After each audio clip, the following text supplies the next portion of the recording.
morning, good morning, good morning. Happy 4th of July, everybody. I swiped the lecture topic this morning from the new movie out, Resurgence, Independence, Resurgence, Independent Power, Resurgence. How many ready to resurge yourself? 4 of you, okay. And it's good. I want to begin, let's lay a foundation for this idea this morning. One of the best areas in the general summary in the Science Mind textbook, Dr. Holmes says the mind of man is some part of the mind of God, therefore it contains within itself an unlimited possibility of expansion and self-expression.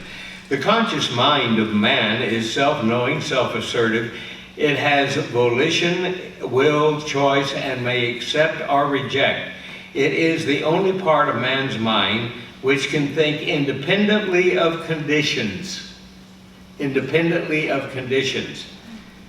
The challenge we have, I think, going over and over again, the principle of what we teach in religious science, you can see it back in the glossary where it says in individuality, it says the real idea of man as distinguished from the outer personality. Each one is separate, is a separate entity in the mind, and no two are alike. Each is an individualized center of God consciousness. We are born with our individuality. Our personality is what we make of our divine individuality. Everybody say that with me. My personality is what I make of what? My individuality. We have, when a child is born, they are one with everything until they start conforming to the world and start acting like the world and start developing their own definition from the world and from what is around them. How many parents do we know who wake up one day and realize they're being their parent? They're acting like their parent, which they didn't like as a kid, but now they're doing the same thing. And so what happens? We find ourselves over and over again in a situation where we are exploring possibility, and then we're doing what? We're either conforming or we are individualizing. Everyone say, I find myself knowing how to live well. See, there's the key to it. I know I know how to live well. How to live well. Life is very interesting because life is for all the living, not some. The power that is within us is within everyone, everywhere, every race, every condition, every religion, everything is all one power. And everybody is using that power at the level of their understanding. So no one is right or no one is wrong. Wherever they are, that's where they need to be. Dr. Holmes used to say, whoever they are, whatever they're doing, is nothing more than their choice. Whatever they believe is coming from their imagination, and the only difference in them and us is we got a better imagination. Now, our imagination aligns with the great, the good, the wise of the age who have taught very clearly over and over again, both east and west, that the creative mind that is God made everything out of itself, and it made everything ready to become anything we let it be as a right of consciousness. As a right of consciousness. You see, everyone say, I am infinite creative action. Now, how do we let go and know that all is well and then act like we do? How do we let go and know that we can understand how to do anything we need to do better than the world expectation, better than the expectation of family, friends, anything else that's going on around you? How can you exceed past your own achievement into greater and greater achievement? How can you allow yourself to be a greater idea in action than you used to be? It's never too late. You're never going to run out of it. Life is life unfolding, and we have a greater idea, and we find ourselves, even in puzzling situations, finding an answer to the puzzle. Okay. You know, you heard the story of the person who's there, and they said, "What are you doing?" And they said, "I'm putting this puzzle together, but it doesn't seem to be working." And said, "What?" And he said, "Well, I look at the box, and isn't that what it's supposed to be?" And said, "Yeah." He said, "My box has a tiger on it, and I can't seem to get the pieces to fit." That'll dawn on you in a minute what I'm talking about. What was it easy? Yes, great. Anyhow, but try to make a puzzle out of it. I will never tell this story again. Everybody applaud that. Yeah, that's right. Okay. Everyone say, "Raising in my consciousness is a better idea of me. There always is and always will be a new idea to apply to the power."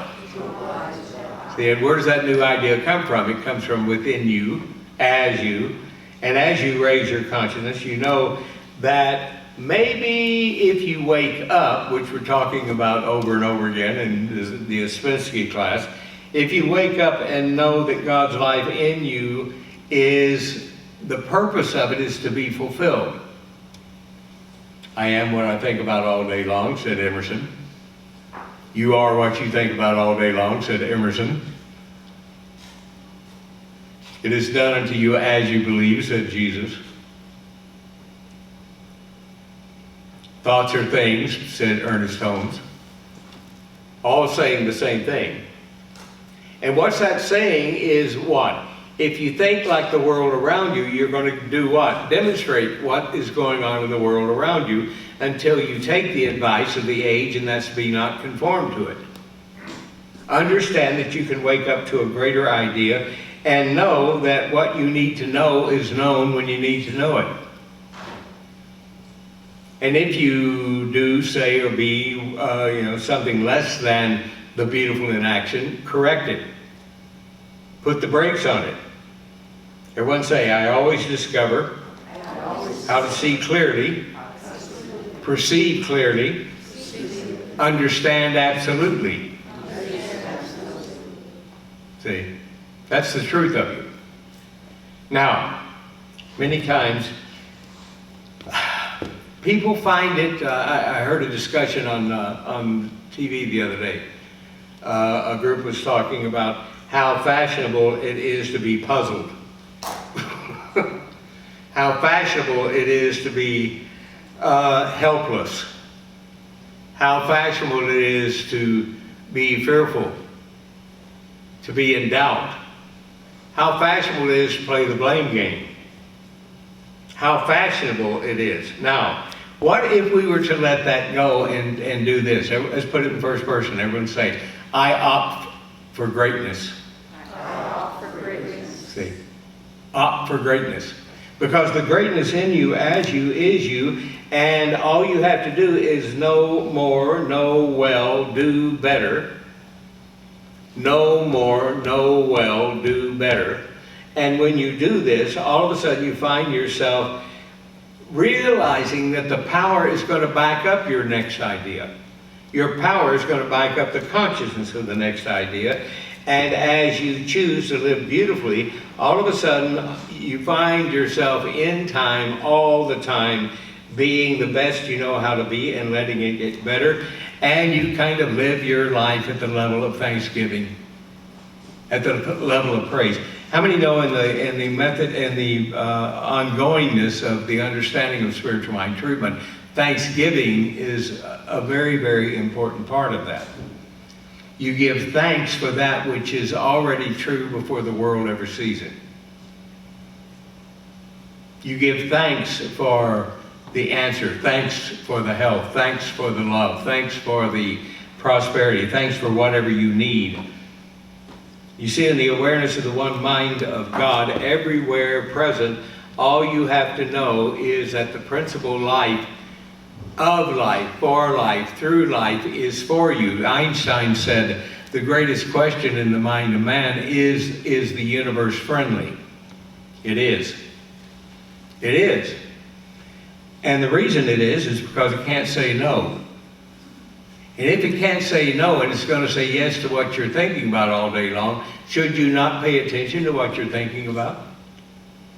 Should you not pay attention to the loving, perfect peace that is within you if you go within and find it?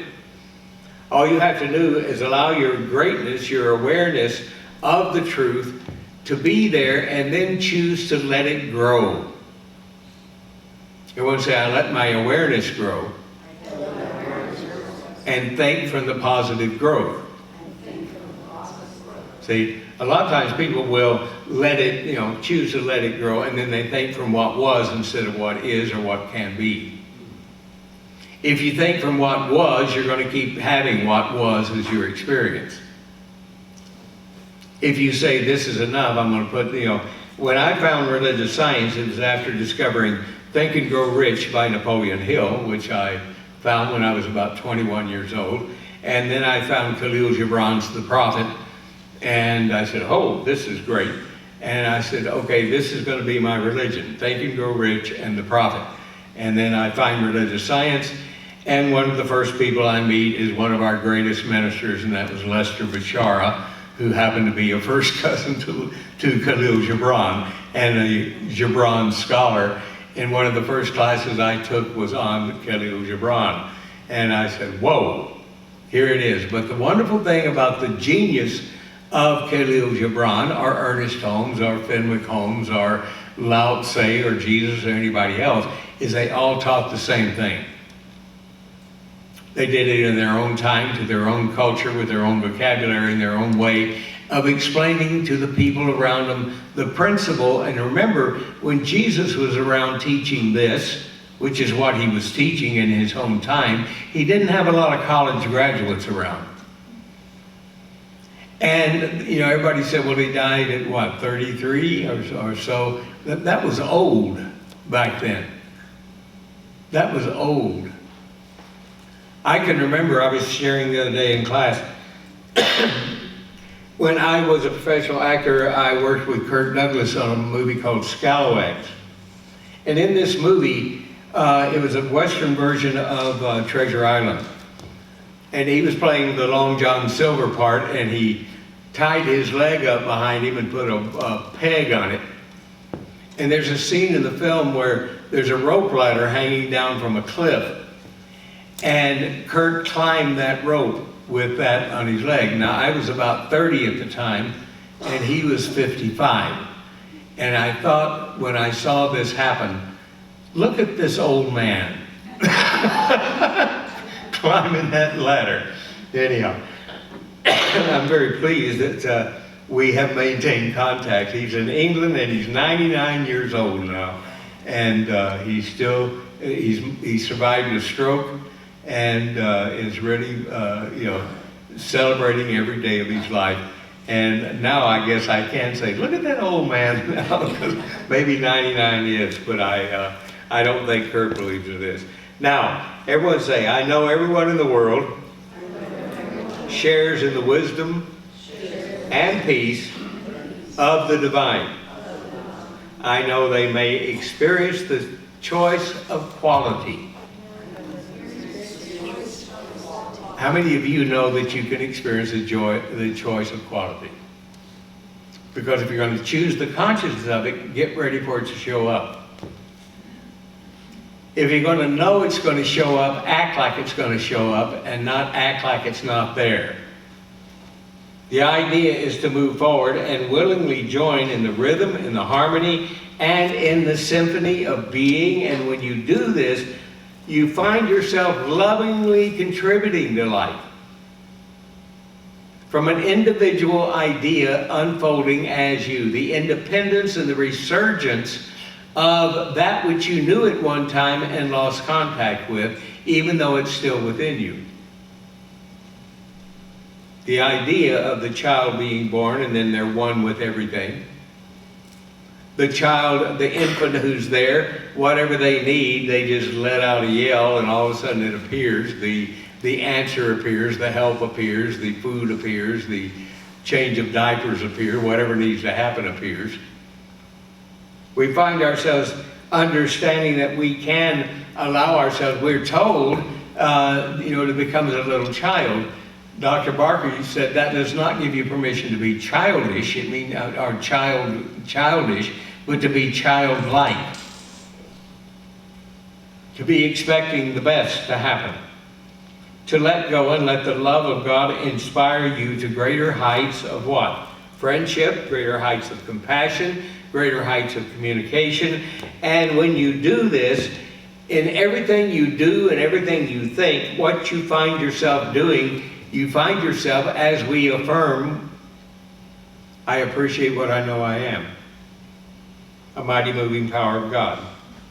Everyone say, I appreciate what I am. I celebrate my kinship with all life.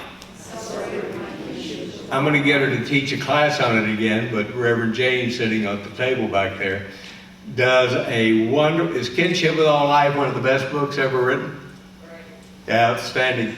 You should get the book. The author of the book was a great friend of Ernest Holmes.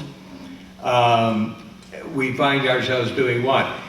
I love the fact that on the internet, they have all of these wonderful, wonderful things, animal videos that come out. How many have seen them?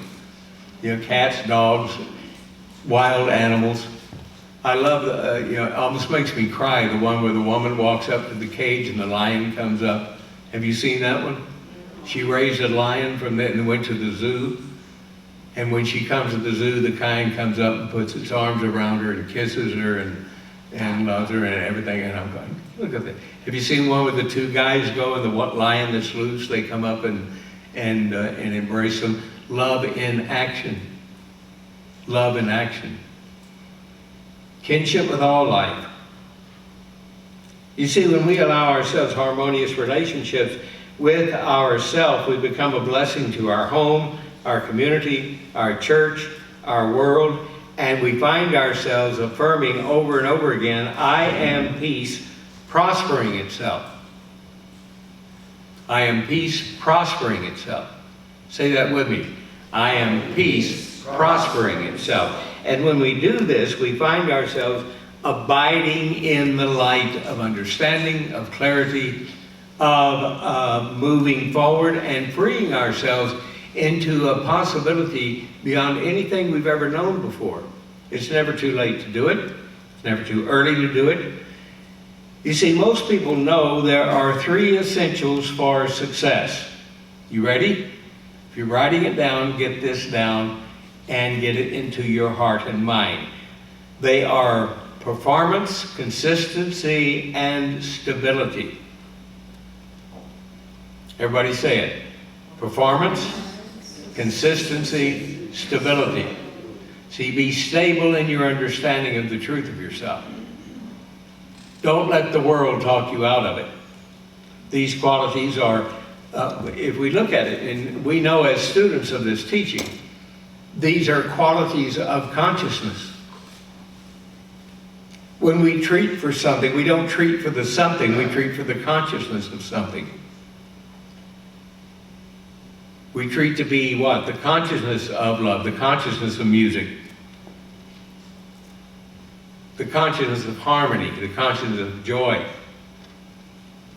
You see, these qualities, being elements of consciousness, are something that we need to explore. Why? Because they keep the individual vital and they keep the individual independent. They keep the independence, even though they might be moving through a whirlpool of negative beliefs that rush into the human life. Negative beliefs that rush in. You see, what is Troard? How many have had Troard classes? Thomas Troard talks about what? The vortex? That we are all in a vortex? And if you don't like it, what is a vortex? Okay. What is a vortex? You see. Who was it? I heard Jeff Dunham, the ventriloquist, He was down in Australia, and the old man puppet that he has talks, and he says the only difference in the United States and Australia is when his wife trashes their relationship, said it goes down the toilet in a different direction. That's a vortex. The vortex is what? A tornado is a vortex. A whirlpool is a vortex. So you are a vortex. Isn't that what Thomas Jordan is teaching us? That we're all a vortex? And we are constantly doing what? Drawing into our world what we're thinking about. Drawing into the world what we are affirming. And if you know that the beautiful is yours by right of consciousness and everything unlike the beautiful is free to leave, and whatever takes its place, will it be an enhancement, then celebrate the discovery. Celebrate the discovery in a beautiful and loving way. Understand that through spiritual mind treatment, which is nothing more than spiritual it is fine-tuning. It is fine-tuning your thinking. It is allowing yourself discrimination, saying, this I choose and this I let go of. This I choose and this I release. Then find yourself living at the level of what you choose and not what you've released. You follow what I'm saying? So that you do what? So that you allow yourself a new experience in understanding. A new experience in truth. And you can find yourself experiencing real independence and freedom. Why? Because it can be achieved, and as you achieve it, you know you're doing it, and as you know you're doing it, you are celebrating it as it comes forth. Truth becomes a armor, no matter what a storm looks like. The storm of life can be there, but you can have the armor, spiritual armor. We can hold on to our spiritual understanding while problems move out of our world, and we find ourselves doing what? We find ourselves looking at life with a new view. A view of independence. A view of saying, this is the day the Lord has made, and I am glad and I rejoice in it, and I move forward, and I allow myself to know today I can either bloom or perish. What are you going to choose to do today? Everybody say it. Bloom or perish? Which one? Bloom. Okay. Everyone say it. I choose to bloom. See, if somebody calls you up and said, how are you today? You say, blooming. You look blooming today. Anyhow, we bloom. Let's find out how we bloom. Who wants to know? Okay. Let's bloom more. Okay. We bloom when we attain spiritual awareness. I'm repeating myself. That's when we bloom. We bloom when the nature of our existence is a celebration, and all of a sudden we find ourselves realizing very clearly that we will perish under stress, we will perish under negative experiences if we don't choose to bloom. So we bloom. And we do this by recognizing that we are nourished by the nurturing soil of God in action as us. This is where we come from. We become strengthened, we become encouraged to move outward to achievement, to success in our life, and it all comes through thought. All of it. We are what we think about all day long. It is the way we use consciousness. Now say this with me. The conscious mind directs the creative process within us. Now, here is some information. If you don't leave with anything else today, leave with this understanding. You are never limited.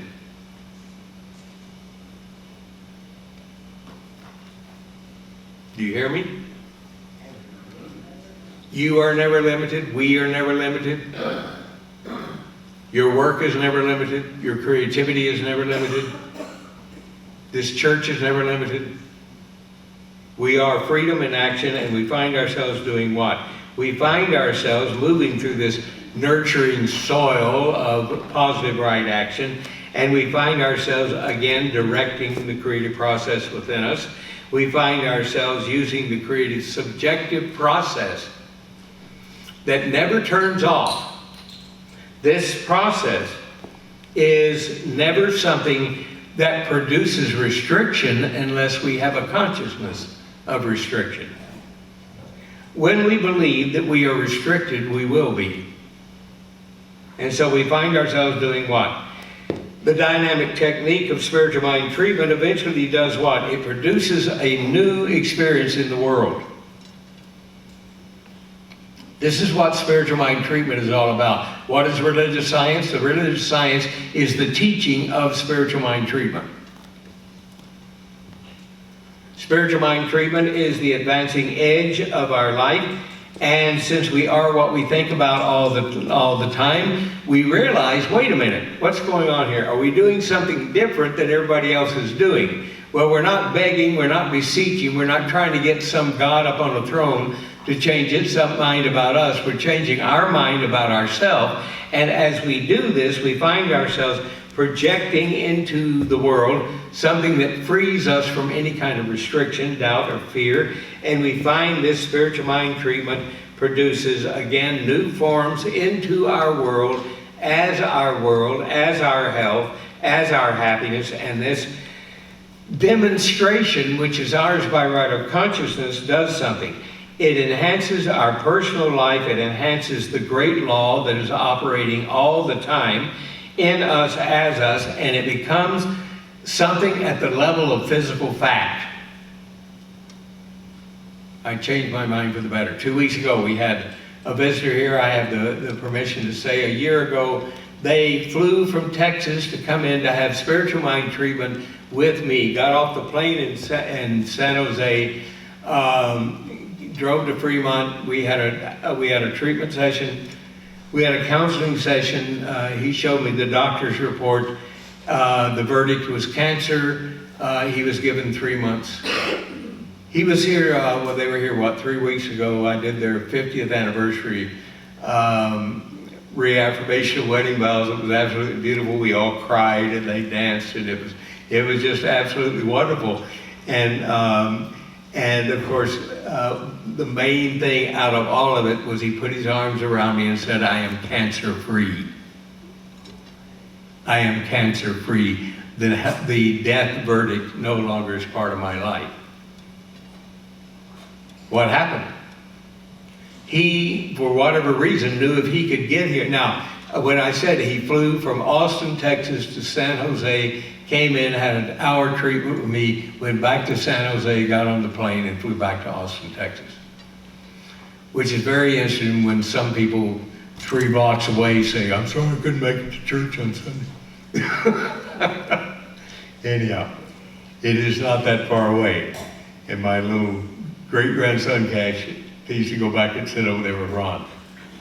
You got it? Good. Yes, he knows how to upstage people. Now, let's look at this again. Everyone say, the demonstration I make in my life is a pronouncement of the great law operating in me, as me. Everything I think is now free to become a physical fact. Now, we are always moving into new worlds. We are. New worlds are always happening. All of a sudden, loneliness is transmuted into friendship and love. We see demonstrations being made through a change in consciousness. For 41 years, my commitment to welcoming the most important thing that happens is the people who walk through this door.